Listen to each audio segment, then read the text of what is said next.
Padre Celestial, tu pueblo se haya reunido al comenzar las horas de tu santo sábado para tributarte la honra, la gloria y la alabanza que tú te mereces como nuestro Dios, como nuestro gran Creador.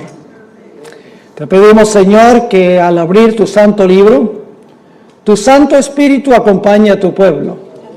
Acompaña especialmente a las visitas en nuestro medio, que puedan comprender el mensaje, recibirlo en el corazón y tomar la decisión de obedecer lo que tú nos enseñas.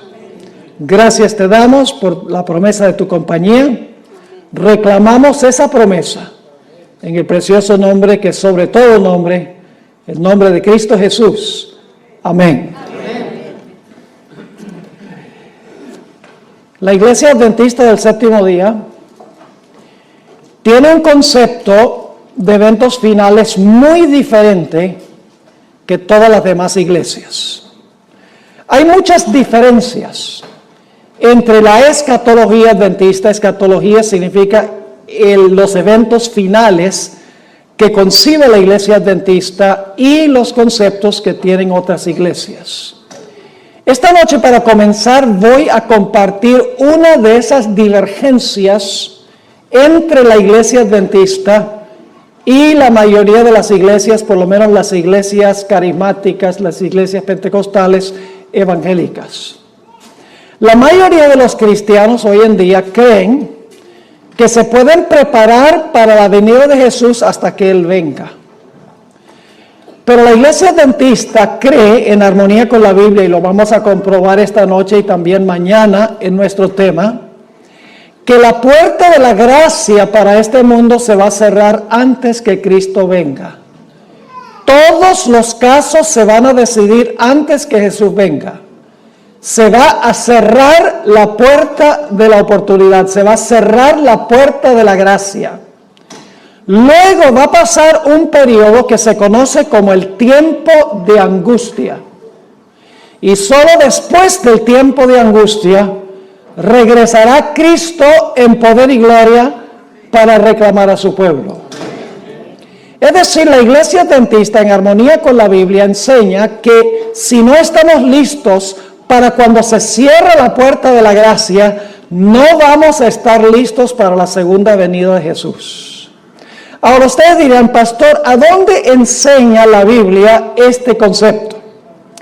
Antes de compartir 11 ejemplos de la Biblia, de los cuales vamos a estudiar algunos esta noche y algunos mañana, permítame mencionar que en todas las historias que vamos a examinar hay varios comunes denominadores, es decir, elementos que tienen estas historias en común. En primer lugar, en cada una de las historias hay un remanente fiel. En cada una de estas historias hay enemigos del remanente fiel. En cada una de estas historias hay un tiempo de angustia para el remanente fiel porque los enemigos quieren acabar con ellos, los aborrecen.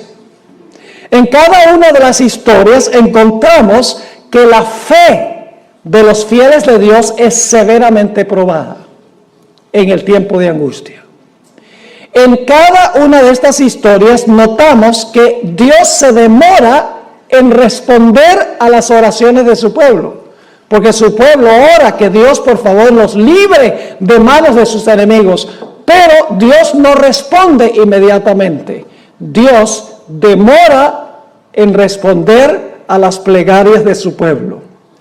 Y el último punto que tienen todas estas historias en común es que finalmente Dios interviene después de la demora para librar a su pueblo. Repito nuevamente los elementos que tienen en común estas historias. Número 1, un remanente fiel. Número 2, un enemigo o enemigos del remanente. Número 3, por la enemistad de los enemigos, el pueblo de Dios pasa por un terrible tiempo de angustia. Su fe es severamente probada.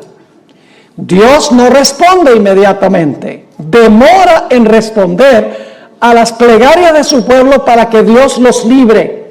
Pero finalmente Dios interviene y libra a su pueblo del tiempo de angustia o la crisis por la cual estamos pasando. Ahora, la historia que ilustra mejor que cualquier otra historia este proceso que acabo de describir es una historia que encontramos muy temprano en la Biblia. Es una historia que encontramos en el libro de Génesis. Ahora, no voy a contar toda la historia porque no es posible cubrir todos los detalles. Tengo una presentación de 1 hora nada más sobre este punto específico, pero les voy a cubrir los puntos principales. Ustedes recuerdan que antes del diluvio Dios llamó a Noé para que predicara un mensaje al mundo antediluviano. Su mensaje dividió al mundo en 2 grupos. Los que aceptaron el mensaje, que fueron todos los miembros de su familia, y los que rechazaron su mensaje. Es decir, la predicación de Noé dividió a la raza humana en 2 grupos, los salvos y los perdidos. Cuando Noé terminó de predicar su mensaje, después de 120 años, algo extraordinario sucedió. Se encuentra descrito en Génesis 7 y el versículo 16. Génesis 7 y el versículo 16. Dice allí, ¿qué sucedió cuando Noé terminó su predicación? Hablando de los animales que vinieron al arca, dice, y los que vinieron, macho y hembra de toda carne vinieron, como le había mandado Dios, y Jehová le cerró la puerta. ¿Qué hizo Jehová? Cuando Noé terminó de predicar, Jehová le cerró la puerta. Y apenas se cerró la puerta, comenzó a llover. No. Eso no lo dice la Biblia. Yo pregunto, ¿pasó un tiempo entre cuando se cerró la puerta y cuando comenzó a llover y vino la destrucción? ¿Cómo no? Ahora, durante ese tiempo, ¿los que estaban perdidos se podían salvar? ¿Y los que se salvaron se podían perder? ¿O todos los casos estaban decididos cuando se cerró la puerta? Todos los casos estaban decididos cuando se cerró la puerta. La destrucción sencillamente destruyó a los que estaban afuera cuando se cerró la puerta. ¿Me están entendiendo? Ahora, hablemos unos momentos de lo que sucedió durante el periodo entre cuando se cerró la puerta y todos los casos estaban decididos y cuando vino la destrucción o comenzó a llover. Yo pregunto, ¿creen ustedes que los que estaban dentro del arca, su fe fue severamente probada por cada día que pasó? ¿Hubo una demora en Dios responder? Sí. ¿Cómo no? Imagínense, pasa un día, cielo azul. 2 días, ni una gota. 3 días, radiante el día. 4 días, 5 días, 6 días, 7 días. Porque pasaron 7 días, el 8º día fue cuando comenzó a llover. Y los que estaban afuera, ¿cómo se portaron durante esos 7 días? ¿Creen que cada día se portaron peor que el día anterior? Sí. Lógicamente, los enemigos estaban afuera burlándose de los que estaban adentro y los de adentro, su fe estaba siendo severamente ¿qué? Probada.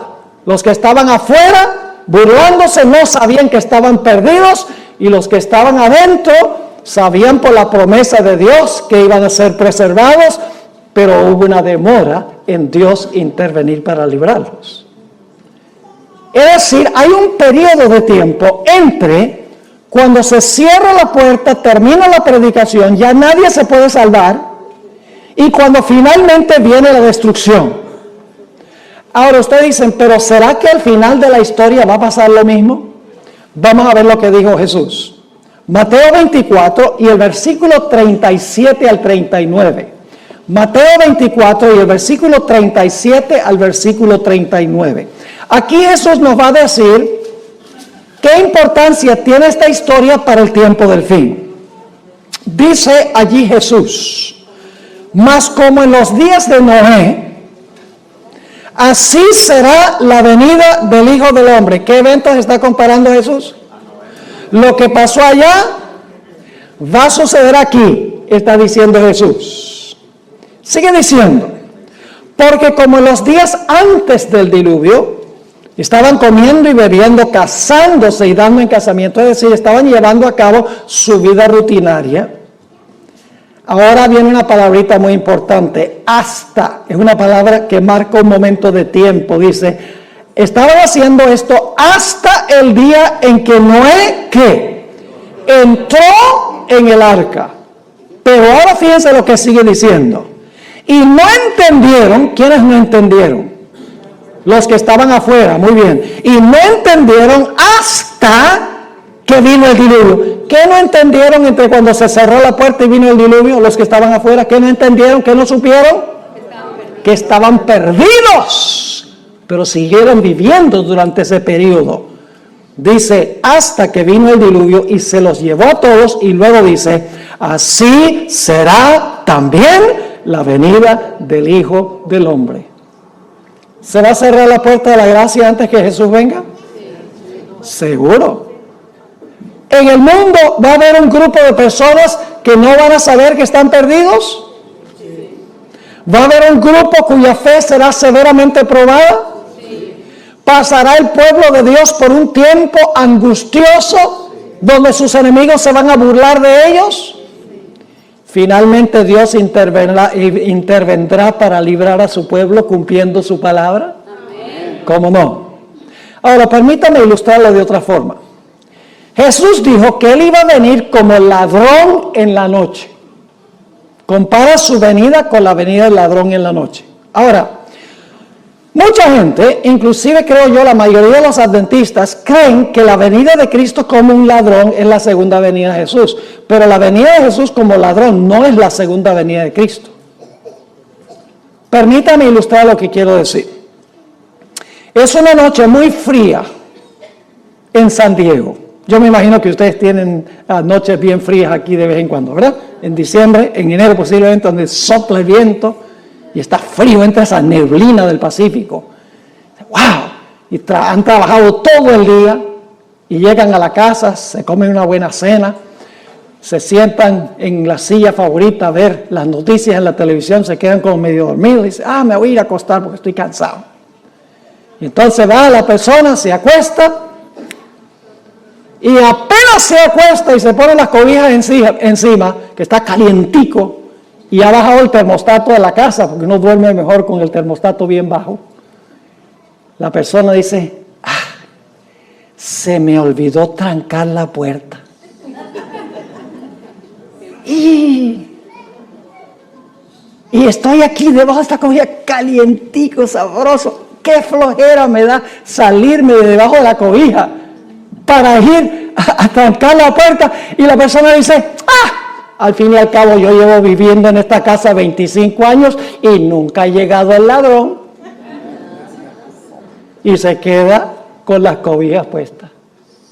A medianoche, porque Jesús dijo que vendrá como un ladrón a medianoche.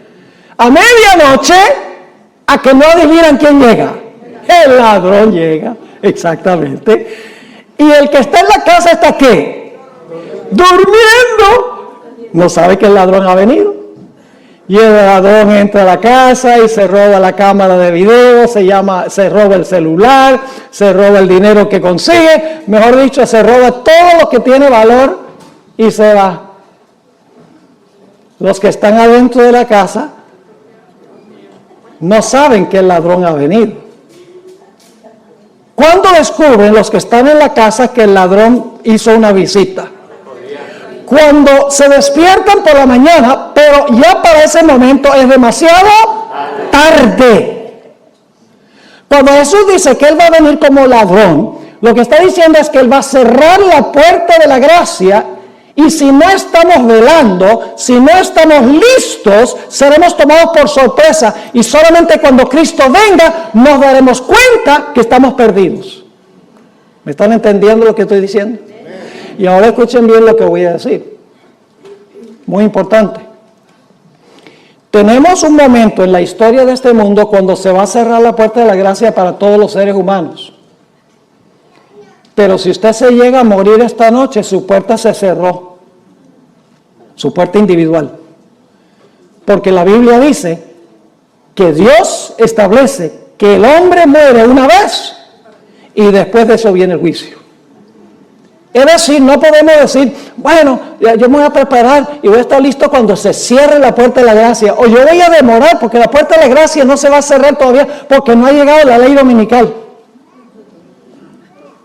Y entonces llegamos a morir esta noche antes que llegue la ley dominical, antes que se cierre la puerta y de todas maneras se cerró la puerta. Porque en el momento de la muerte, ese es el fin. ¿Me están entendiendo este asunto? Ahora vamos a repasar. En los días de Noé, ¿hubo un remanente fiel? ¿Quién? Noé y su familia. ¿Había enemigos de ellos? ¿Quiénes? Los que estaban afuera. ¿Pasaron por un tiempo de angustia? ¿Los que estaban adentro? ¿Cómo no? ¿Su fe fue probada? Sí. ¿Hubo una demora en Dios librarlos de sus enemigos? Pero pregunto, ¿finalmente Dios intervino y el pueblo fue librado? Exactamente. Ven, todos los elementos están en esa historia. Ahora quiero que vayamos a otro ejemplo que encontramos en el Antiguo Testamento. Vamos a Daniel, el capítulo 12 y el versículo 1. Ya que tenemos el patrón, ya que tenemos el modelo de cómo funciona esto con los comunes denominadores, ahora queremos examinar varias historias que nosotros encontramos en las Escrituras, además de la historia que usamos del diluvio y de la venida del ladrón. Daniel 12 y el versículo 1. Ahora, antes de leer este versículo, necesito darles un poquito del contexto. Si ustedes leen el capítulo anterior, el capítulo 11, los versículos 44 y 45, van a descubrir que se habla allí de un poder que se denomina el Rey del Norte. Ahora, no se confundan sobre quién es el Rey del Norte que viene a atacar al pueblo de Dios, porque dice que va a salir para destruir y aniquilar a muchos. Es decir, es un poder perseguidor que va a tratar de acabar con el pueblo de Dios. Ustedes pueden leerlo ahí en Daniel 11, 44 y 45. Ahora escuchen. En la Biblia, este poder perseguidor se describe con diferentes nombres. Por ejemplo, en Daniel 7 se le llama el cuerno pequeño. En Apocalipsis 13 se le llama la bestia. En 2 de Tesalonicenses 2 se le llama el hombre de pecado.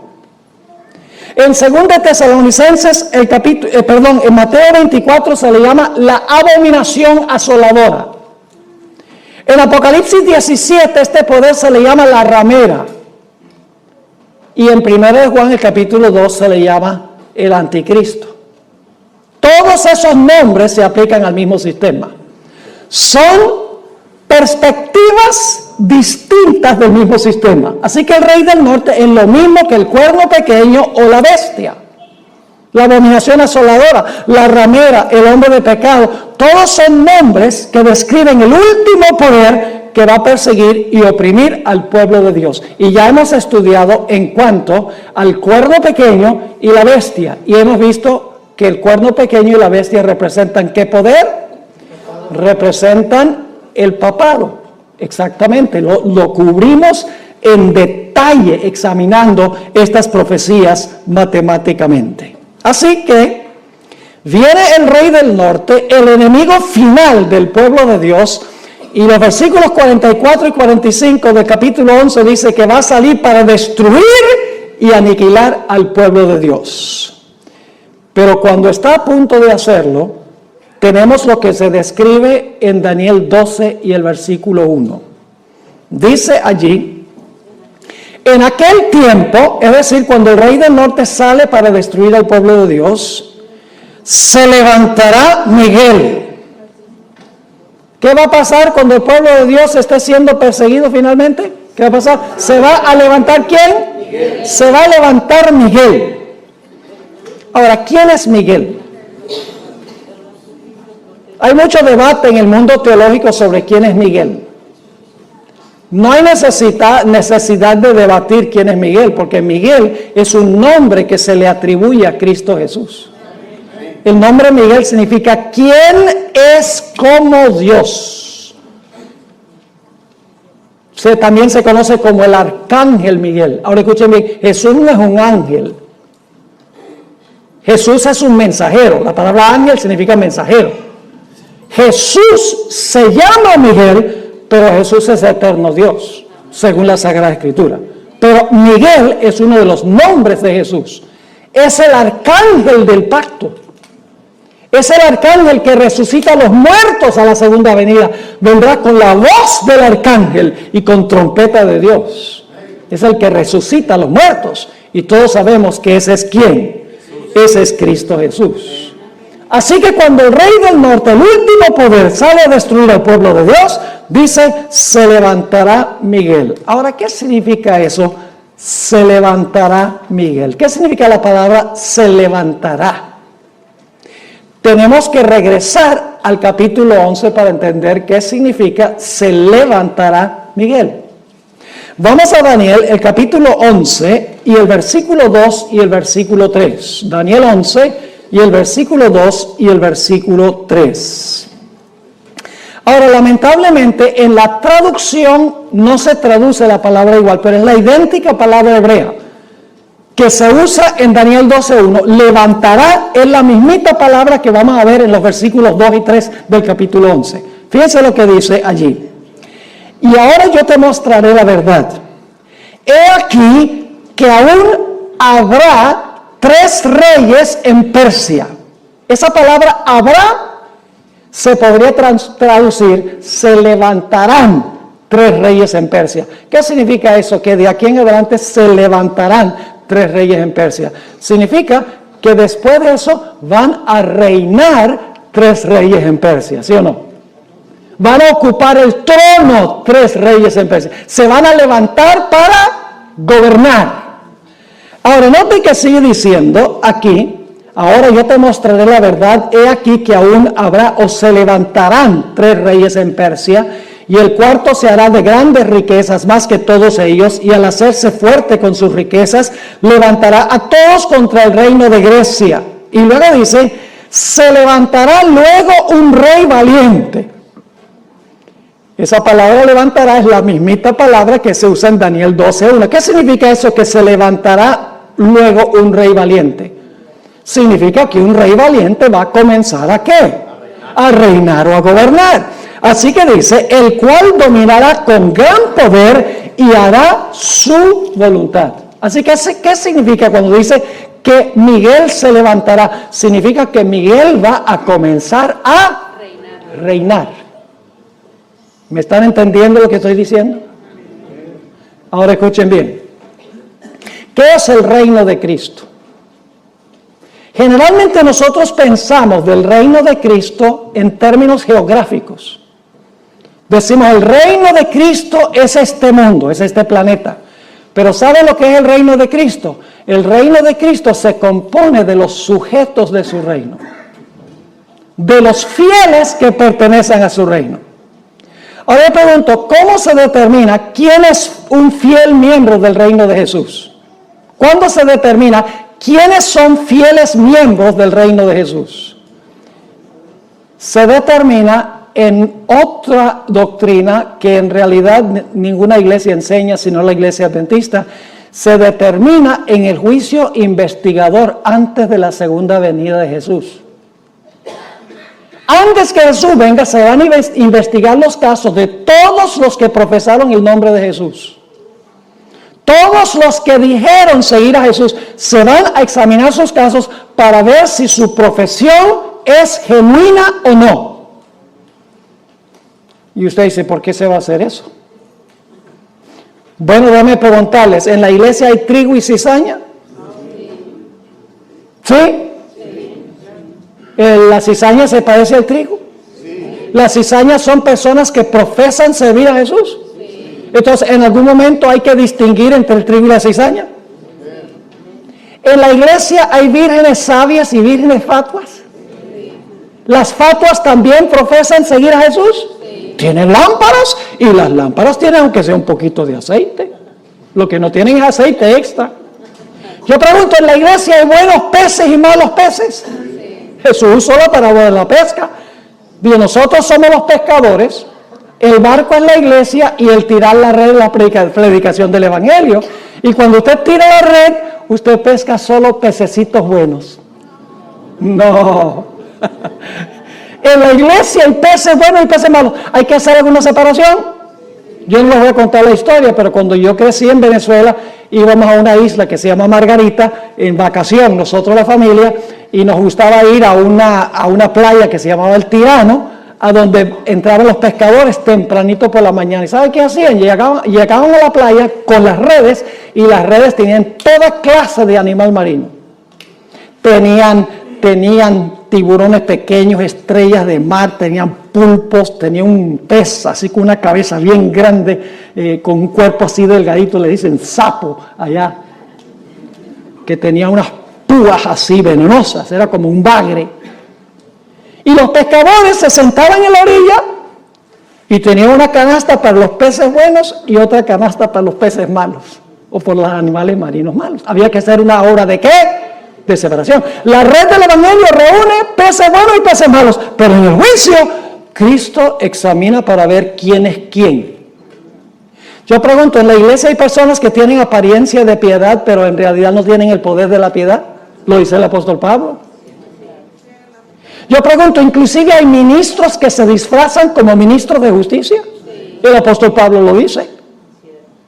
Yo pregunto, hay personas inclusive que dicen Señor, Señor, y echan demonios, y dan profecías, y hacen milagros, que Jesús va a decir, yo no los conozco a ustedes, apartados de mí, obradores de maldad.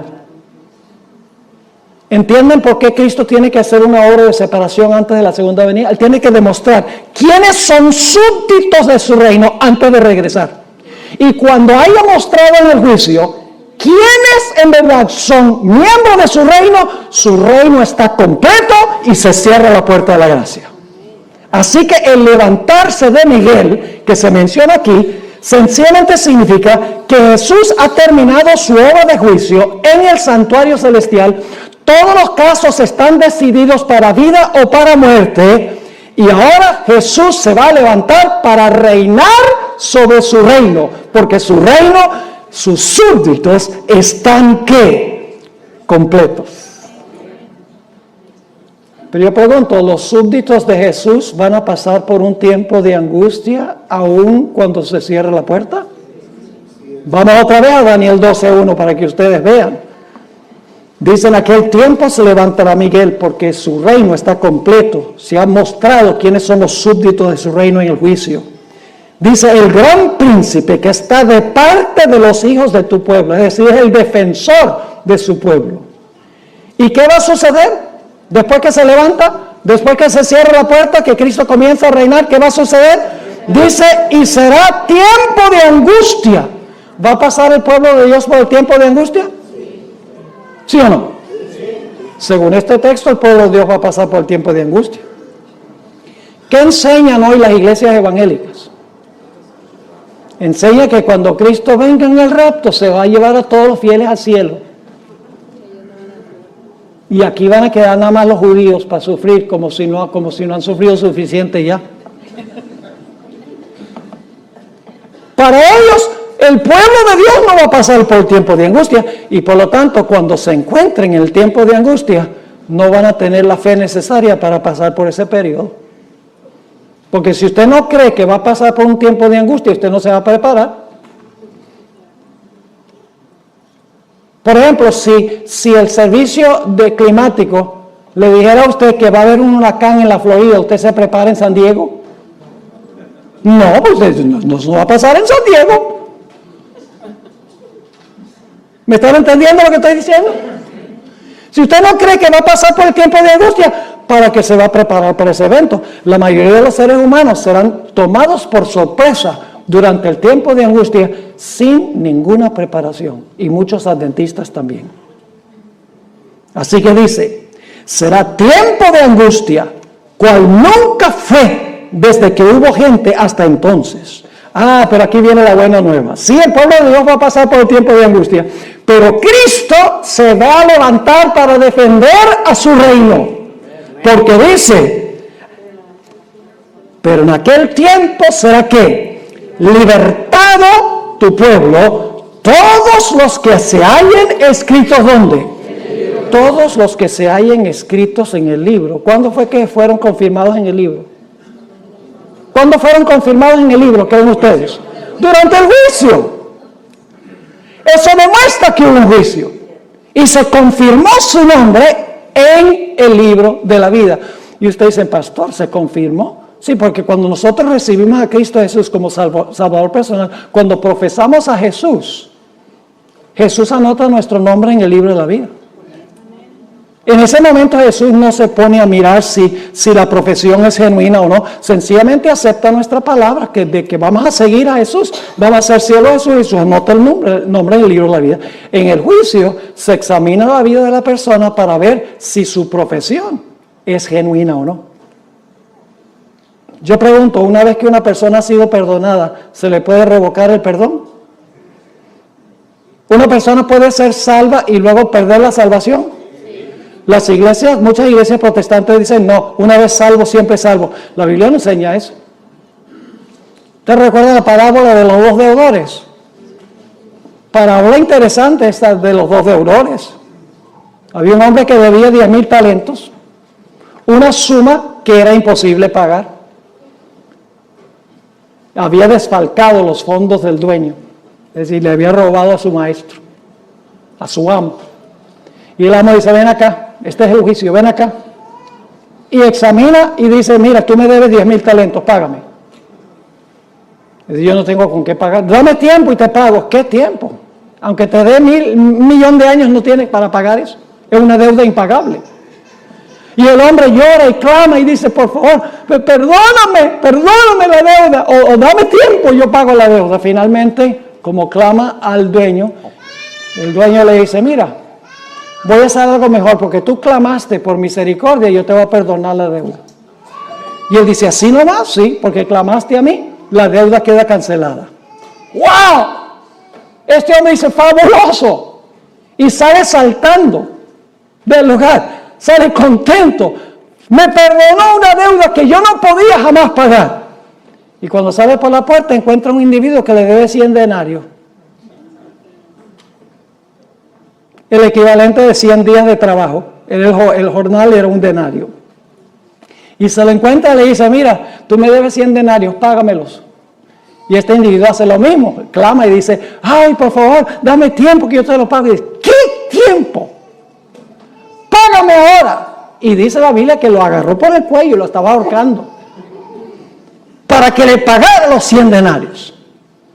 Pues resulta que los siervos del amo, que representan los ángeles, fueron allá y le dijeron al Señor, mire, ¿sabe lo que pasó con ese hombre que tú perdonaste esa deuda que él no podía pagar? Él se encontró un compañero que le debía dinero que se podía pagar y no lo quiso perdonar. Y el Señor dice, tráigame a ese reo acá. Y lo trae. Y le dice, tú no eres el que yo te perdoné una deuda grande que tú no podías pagar porque clamaste a mí. Ah, sí, como no, muchas gracias. Y dice, ¿qué es esto que yo oigo de ti? Que si yo te perdono una deuda grande que no podías pagar porque clamaste a mí, tú no eres capaz de perdonarle una deuda a uno que te debe mucho menos porque clama a ti. Perdona nuestras deudas como nosotros perdonamos a nuestros deudores. Y dice que le revocó el perdón. Le revocó el perdón y lo mandó a la cárcel hasta que pagara todo lo que debía y seguro murió en la cárcel. ¿Están entendiendo? Ese hombre tenía lágrimas de cocodrilo. Él no estaba arrepentido por haberle robado a su amo. Estaba triste por el castigo que le iba a tocar. Y se demostró por la forma en que trató a sus semejantes. ¿Están entendiendo este asunto? Así que, mis queridos hermanos y hermanas, Cristo va a librar a su pueblo, todos los que están escritos en el libro, cuyos nombres son confirmados en el libro, en el juicio, a donde se examina a cada profeso seguidor de Jesús. Ahí está en Daniel 12 y el versículo 1. Ahora, quiero que recuerden la palabra libertado. En aquel tiempo será libertado tu pueblo. Mañana vamos a hablar un poquito más de esta palabra. Saben que en Daniel, la palabra libertado se encuentra solamente en 3 capítulos de Daniel. En Daniel 12:1, que leímos. En Daniel 3, los jóvenes que fueron echados al horno de fuego. Y en Daniel 6, cuando Daniel fue echado al foso de los leones. Los únicos lugares en el libro de Daniel a donde se usa la palabra librado o librar. Entonces debe haber una conexión entre Daniel 12:1 y Daniel 3 y Daniel 6. ¿Están conmigo hasta ahora? Ahora vamos a otra historia de la Biblia. Recuerden nuevamente los elementos comunes. Un remanente que fiel. Enemigos. Un tiempo de angustia.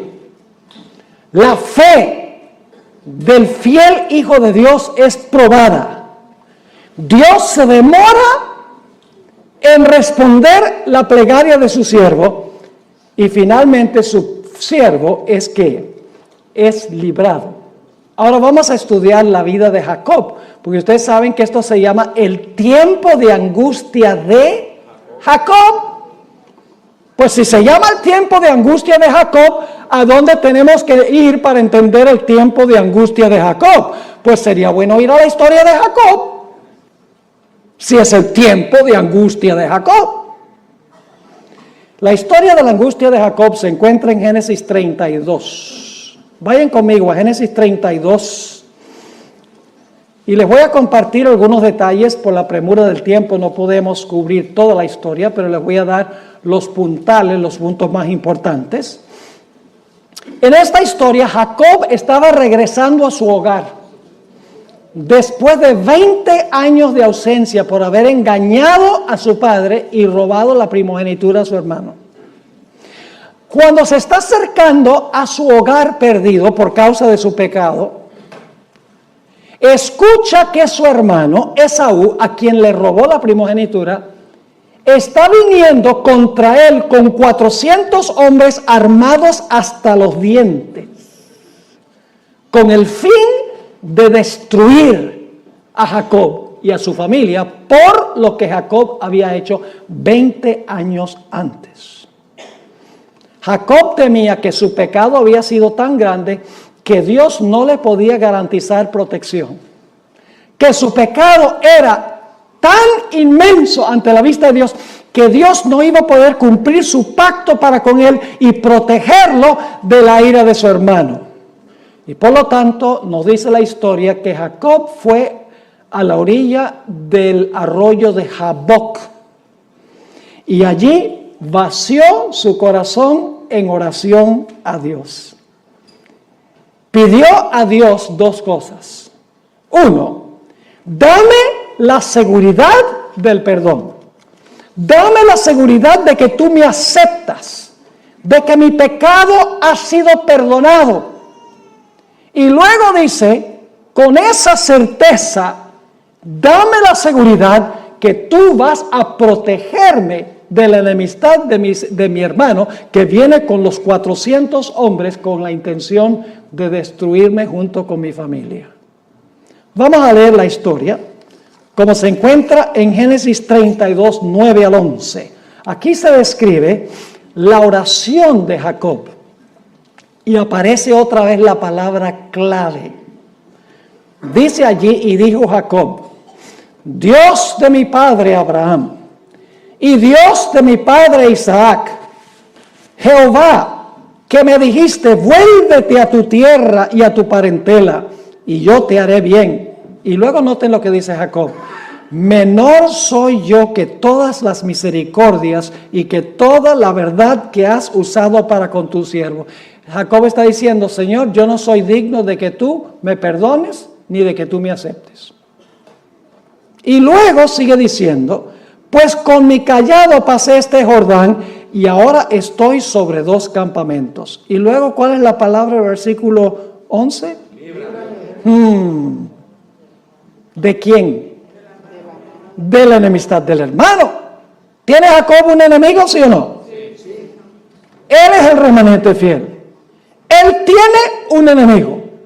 Está pasando por un tiempo severo de angustia, vaciando su oración a Dios para tener la certeza del perdón y la protección de Dios contra su enemigo. Sí. ¿Dios contesta la oración inmediatamente? No, eso lo vamos a ver en un momento, pero finalmente Dios interviene y lo libra de la ira de su hermano. Vamos a notar que cuando Jacob está a la orilla del arroyo Jaboc, de repente viene un individuo y empieza a luchar con él. Y él cree que es un enemigo y empieza a luchar con este misterioso personaje. Cuando estaba muy cerca de la mañana se dio cuenta que no estaba luchando con un mero ser humano, que estaba luchando con el ángel del pacto, estaba luchando con Jesús.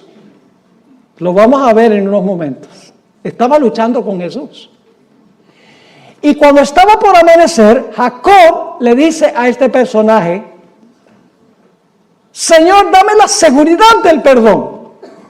Dame la seguridad que me vas a proteger de la ira de mi hermano, que no vamos a perecer. Y el ángel le dice, suéltame, que amanece. Me voy. ¿Y qué hace Jacob? Jacob dice, nada de eso. Se aferró de él y dijo, no te soltaré hasta que me bendigas. Y luego, otra vez el ángel dice, suéltame, porque amanece. Jacob dice, no way. No te soltaré hasta que me des la certeza del perdón y que tú me vas a proteger de manos de mi enemigo. Y nos dice la historia que en ese lugar el ángel bendijo a Jacob. Y luego le cambió el nombre porque su carácter había cambiado. Dios le dijo, tu nombre no será más llamado suplantador.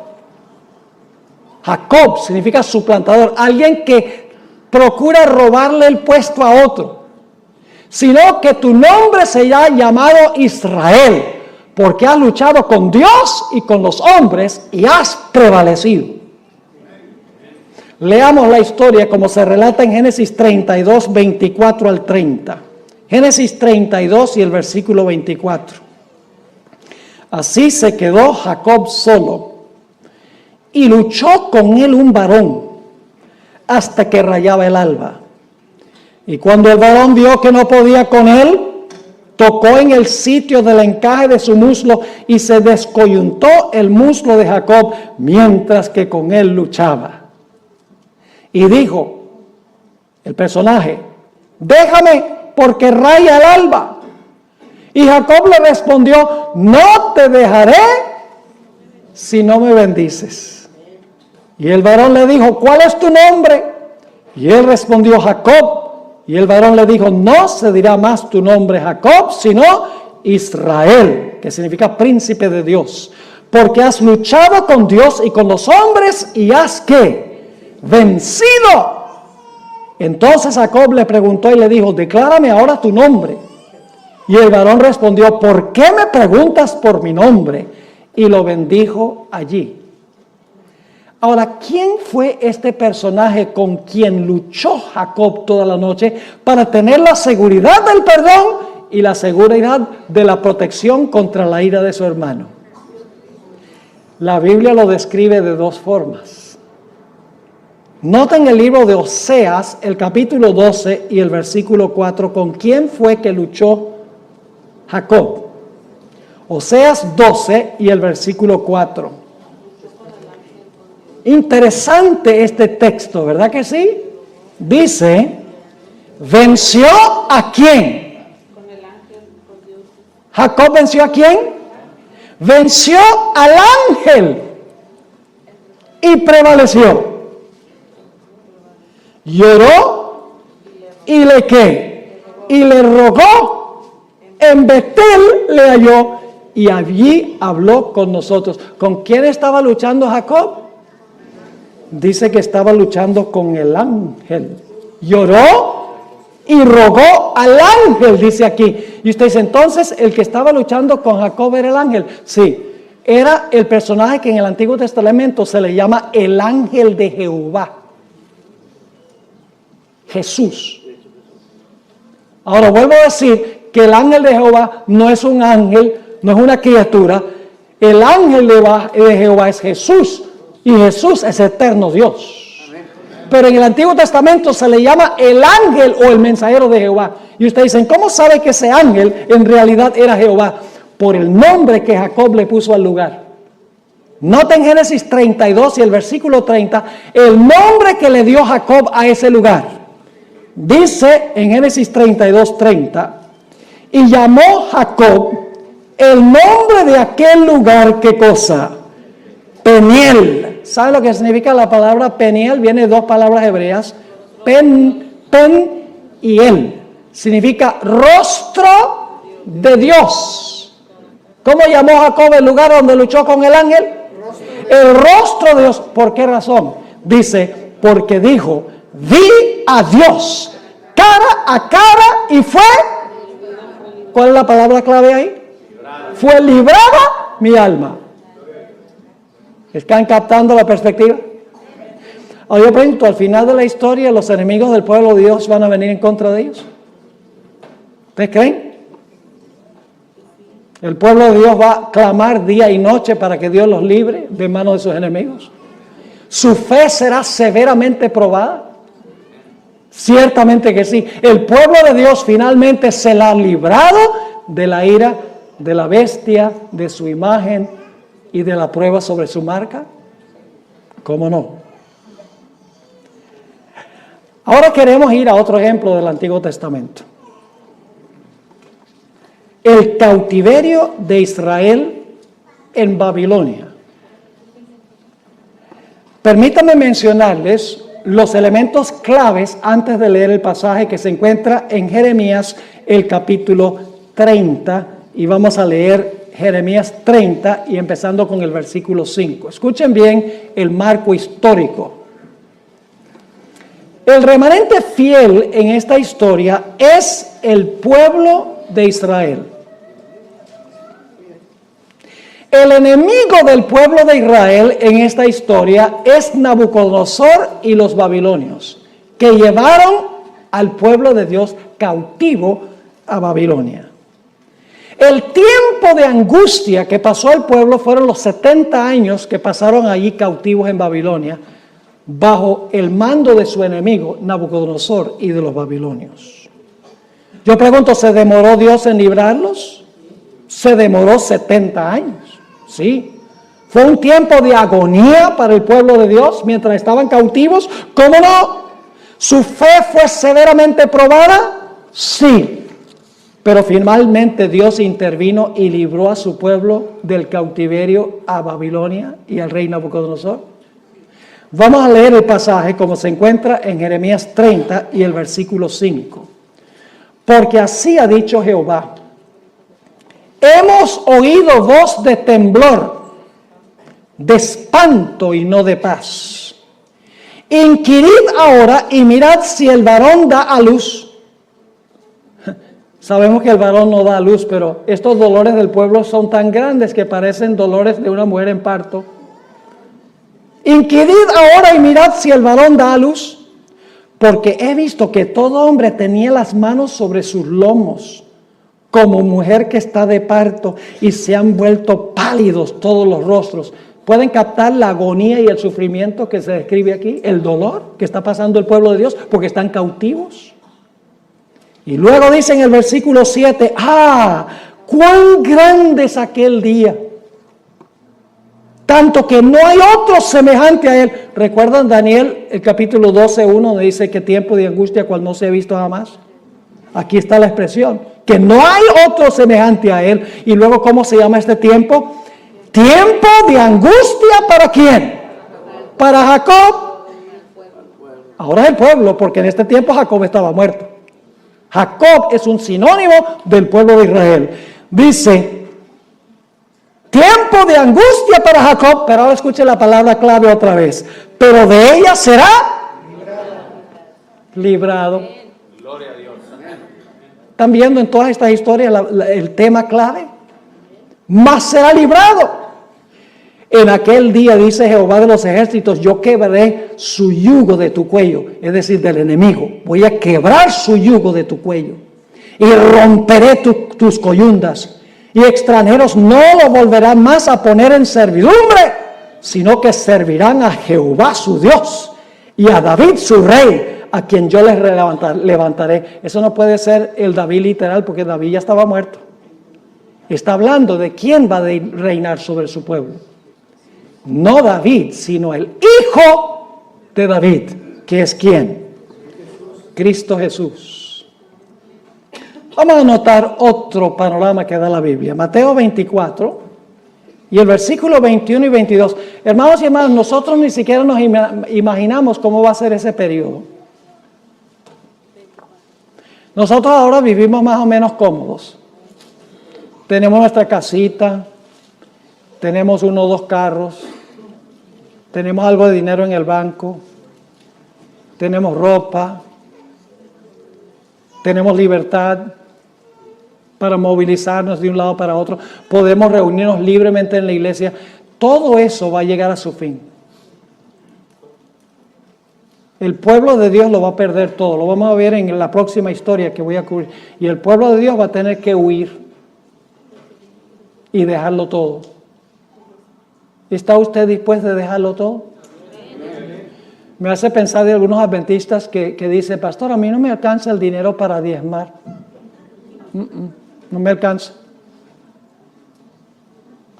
Y yo les digo, mire, yo tengo una fórmula donde siempre les alcanza diezmar.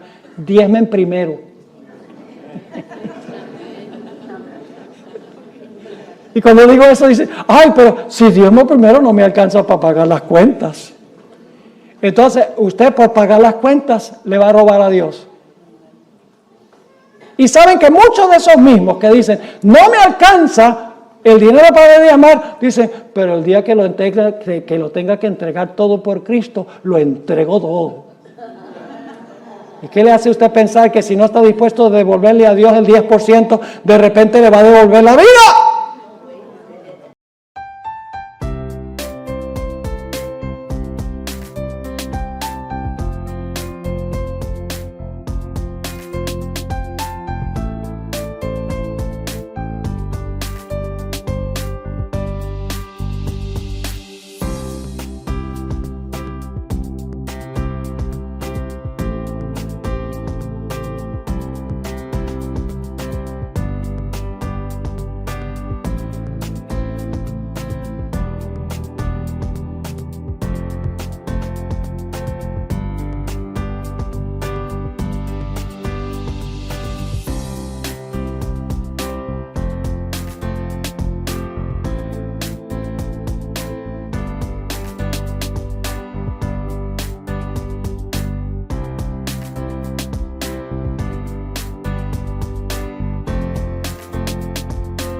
Sau cơn mưa đêm em đã làm gì giờ, khói thuốc lá là nhì giờ, anh chỉ muốn một đêm này không ngày ai ôm anh gì. Yeah yeah, em muốn là quên mà sao mà em đã cần đi nhưng mà 30, anh không thể giữ em được bên mình. Bao nhiêu ngày gió đã ghen tình, bao nhiêu ngày mấy em đã quên rồi, vẫn là con mãi nằm bên tôi, giờ chỉ con mãi nằm mong trôi.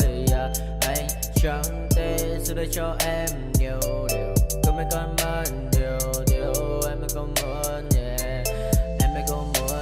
Yeah, em không muốn bên anh như khi em muốn mãi bên anh, em nói muốn say nhà này là mơ mà em cần anh. Yeah, bao năm mới mơ chỉ cần nói sai đến anh em không ngồi mãi chỉ cần ai bao năm sau và em muốn đêm nay em đã trôi đã bên qua cảm xúc như cơn mưa kia đang nhìn tôi. Đã mệt mà đi mà đôi mắt em thật u sầu, mà đi mà đôi mắt em thật màu nâu, và anh muốn ôm em thật chặt vào trong khu phố. Anh ôm lấy một tay em không thể thắng dài như cơn mưa anh không ngần lại. Em đã đi xa đi mất, chỉ còn này anh qua đêm cất. Nỗi buồn như anh không ngờ như em, ta không bên nhau xa rồi, chỉ còn cơn mưa kia đang nhạt trôi và em xa rồi, chỉ còn anh đêm nơi cơn mây mờ phôi. Mắt anh đã mở đi mascara, môi hồng như Evergrande Sada. Bạn em như có AK, pháo hoa là ta ta ta ta. Anh bay lên trên trời cao, tôi ngăn đao trên mình vì sao mọi thứ cùng anh. Chỉ cần như anh mà bao xoay men mà xuống anh em hai ta cùng chơi nhưng mà cuốn em ôm anh như là chia mà vuông. Anh mà sao em mà này mà đừng quên được ai, chẳng thể đời quên được mai, phải bên sớm mà cay. Baby cho mình phải show me cà phê em mới bên ai.